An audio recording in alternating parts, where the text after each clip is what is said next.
Hello everyone, வணக்கம். Welcome to Tamil food time. இன்றைக்கி வீடியோவில் ப்ரான்ஸ் வச்சு ஒரு ஈஸி மெத்தடில் குக்கரில் எப்படி பண்ணுறதுன்னு பார்க்கலாம்.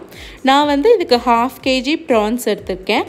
அதில் மேரினேஷனுக்காக 1/2 டீஸ்பூன் மிளகாய் பொடி, 1/2 டீஸ்பூன் மஞ்சள் தூள், 1/2 டீஸ்பூன் சால்ட், 1/2 டீஸ்பூன் இஞ்சி பூண்டு விழுது, இது எல்லாத்தையுமே சேர்த்து மிக்ஸ் பண்ணிவிட்டு ஒரு 1/2 hour நம்ம ஊற வச்சு எடுத்துக்கலாம். ஸோ இப்போ குக்கரில் பார்த்தீங்கன்னா 3 டேபிள் ஸ்பூன் எண்ணெய் எடுத்திருக்கேன். நெய் வேணும்னாலும் நீங்கள் half the amount எடுத்துக்கலாம். எண்ணெய் பாதி, எண்ணெய் ஒரு 1.5 டேபிள் ஸ்பூன் எடுத்துக்கிட்டிங்கன்னா நெய் ஒரு 1.5 டேபிள் ஸ்பூன். ஸோ இப்போ இதில் பார்த்தீங்கன்னா 2 பிரியாணி இலை, பட்டை, 4 கிராம்பு, 4 ஏலக்காய், ஒரு அன்னாச்சி பூ, ஜாதிபத்திரி இது எல்லாமே சேர்த்துருக்கேன். அப்புறம் 2 பெரிய வெங்காயம் மெல்லிஸாக கட் பண்ணி சேர்த்துருக்கேன். அதோட 2 பச்சை மிளகாவையும் கீறி போட்டு எடுத்துருக்கேன். நீங்கள் காரம் இன்னும் கொஞ்சம் கூட வேணும்னா இன்னும் 2 பச்சை மிளகாவும் சேர்த்துக்கோங்க.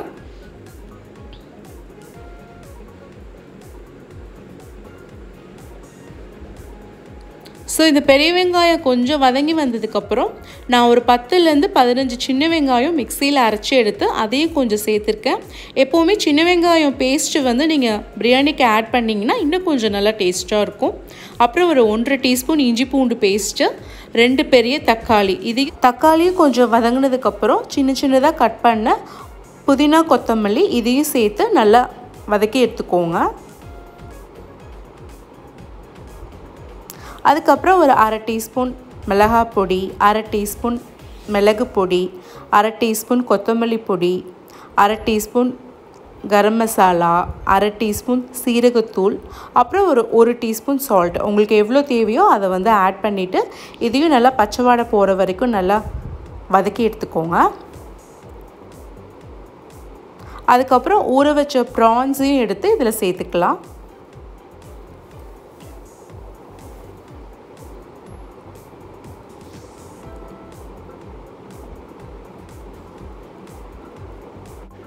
இந்த ப்ரான் நல்லா இந்த மசாலாவோட வதங்கி வந்ததுக்கப்புறம் ஒரு 1/4 கப் தயிர் சேர்த்துக்கிறேன்.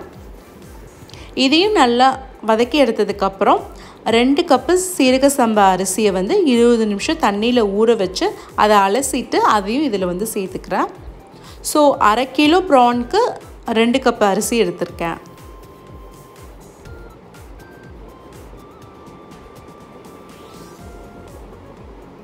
ஸோ இந்த மசாலாவோட இந்த அரிசியை வந்து ஒரு 2 நிமிஷம் மிதமான தீயில வச்சு நல்லா பரட்டி எடுத்துக்கோங்க.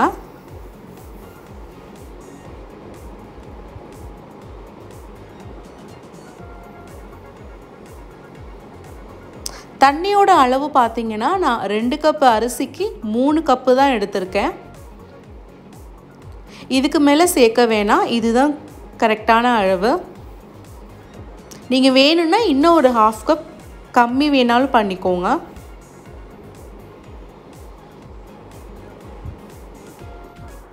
இந்த தண்ணி நல்லா லைட்டாக கொதிச்சு வரப்போ ஒரு சின்ன லெமன் பிழிஞ்சு அதையும் இதோட சேர்த்துக்கிறேன்.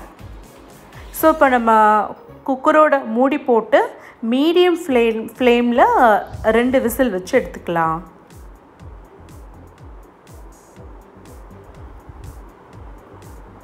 ஸோ இப்போ 2 விசில் வந்துட்டு ஸ்ட்ரீம் போனதுக்கப்புறம் இதை நான் ஓப்பன் பண்ணுறேன். ஓப்பன் பண்ணோடனே பார்த்தீங்கன்னா இப்படி கொஞ்சம் லைட்டாக தண்ணியாக இருக்கிற மாதிரி இருக்கும் மேலே. ஆனால் ஒரு 10 மினிட்ஸ் கழித்து நீங்கள் நல்லா கிளறி விட்டிங்கன்னா அடி ஒட்ட. ஸோ இப்போ பார்த்தீங்கன்னா உங்களுக்கு நல்லா பிரியாணியோட அரிசி நல்லா வெந்து நல்லா உதிரியாக வந்திருக்கும். பர்ஃபெக்ட் டேஸ்ட்டில் செம்ம எம்மியாக இருக்குது. கண்டிப்பாக நீங்கள் இந்த ப்ரான் பிரியாணியை ட்ரை பண்ணிவிட்டு கீழே கமெண்ட்ஸில் உங்களோட ஃபீட்பேக்கை சொல்லுங்கள்.